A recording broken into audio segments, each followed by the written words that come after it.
तो नमस्कार भाइयों, आज की कहानी है बहुत बढ़िया। एक परिवार में दो लड़के हैं। बड़े लड़के की शादी होगी। उसकी बहू बड़ी समझदार, बड़ी सुशील है, लेकिन वो दहेज कम लाई थी, थोड़े से मीडियम परिवार की है।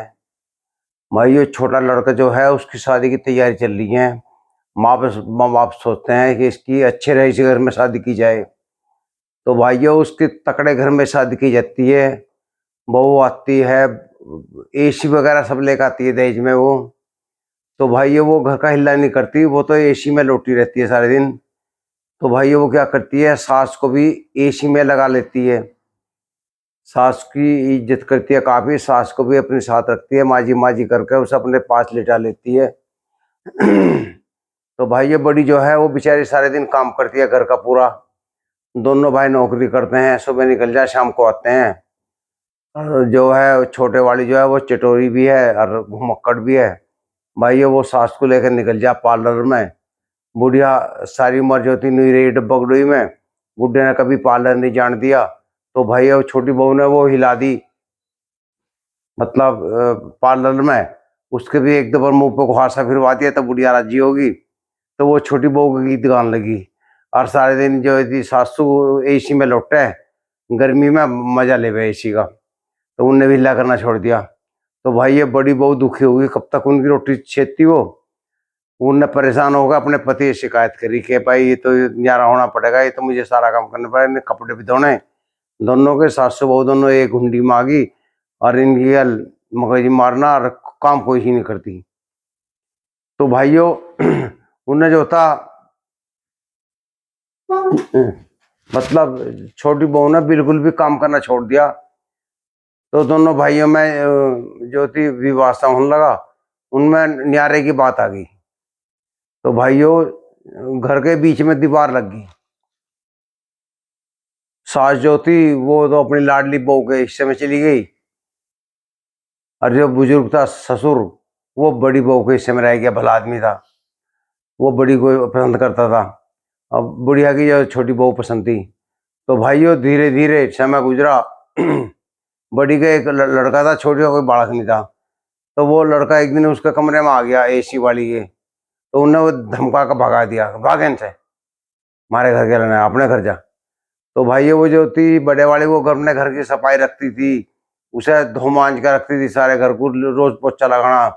और जो छोटे वाली थी, वो नहीं ऐदी पने रहता था उसका घर में, कूड़ा करकट कागज पड़े हैं, गंदा घर हो रहा है, नहीं उबड़ खाबड़ रहता था। ना उस पर रोटी पोनी आती थी, वो सास पे रोटी पोती थी।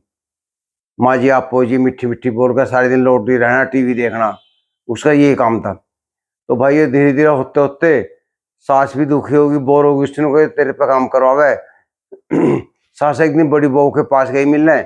बड़ी बहू ने काफी इज्जत की उसकी, माजी करी। तो उसे बड़ी बहू को एहसास हुआ कि बड़ी बहू तेरी भली है, छोटी तो इधर पे हिला करवावे।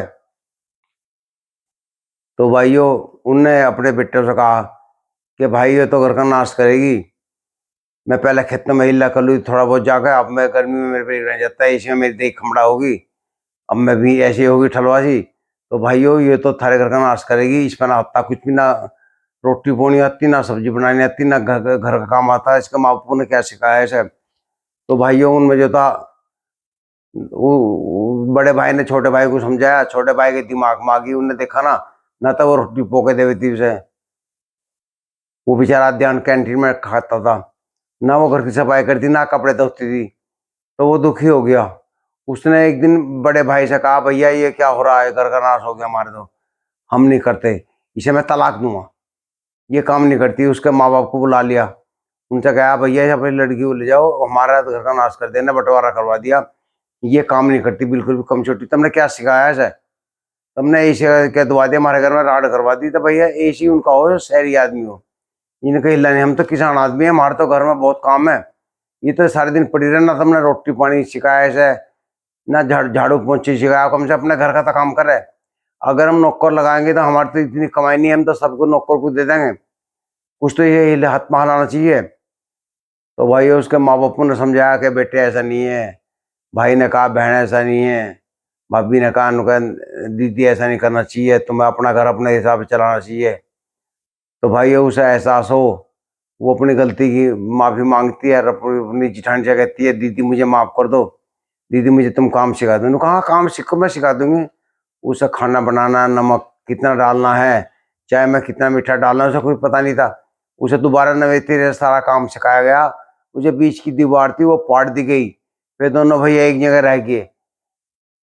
सासू ने कह दिया इसे एसी को बंद करो, हमारा काम नहीं चलने का एसी में लौटने से, हम तो किसान आदमी है, ये तो शहरियों के लिए होता है। भैया एसी इन्होंने बंद करवा दिया अपना, पंखे का हवा काफी है हमारे लिए, तो अपना डंगर ढोरों का इल्ला करना, दूध काटना। दोबारा सास ने उसको काम शुरू कर दिया, खेत में जाना शुरू कर दिया। बुढ़िया ने अपना बहू को भी हिले पे लगा दिया डाल डाल। भाइयों ये कहानी जो है एक संदेश है समाज के लिए। माँ बाप को अपने बच्चे को सारे काम सिखाने चाहिए। अगर लड़की किसी कारण से गांव में ब्याह गई, सब शहर में तो भी नहीं ब्याह सकती, अगर गांव में ब्याह गई तो उन्हें गोबर पाथने की तरफ जरूरत नहीं पड़ती। दूध निकालना, पशुओं का चारा करना, रसोई का काम है, झाड़ू पोंछा पोछा लगाना, सारे काम सिखाने चाहिए माँ बाप को। अपने कपड़े धोने, अपने परिवार का कपड़े धोने, सब कुछ सफाई से, कितना सर्फ डालना है, कितनी साबुन लगानी है, कैसे करना है, कैसे चाय बनानी है, कैसे रोटी पानी है, कितना नमक डालना है, सब्जी कैसे काटनी है, सब्जी कौन कौन सी मिक्स, जरा आलू बैंगन है, आलू गाजर है, ये मिक्स हो सकती हैं, कौन कौन सी। ये माँ बाप का फर्ज है, माँ का अपनी बेटी को शरीर से हुनर सिखावे ताकि वो आगे जाकर परेशान ना हुए। भाइयों वही बच्चा परेशान होता है जिसके माँ बाप अपने बालक को काम नहीं सिखाते, हुनर नहीं जानते वे बालक बहुत दुखी होते हैं। इसमें गलती मैं माँ बाप की बताऊंगा, माँ की गलती ज्यादातर।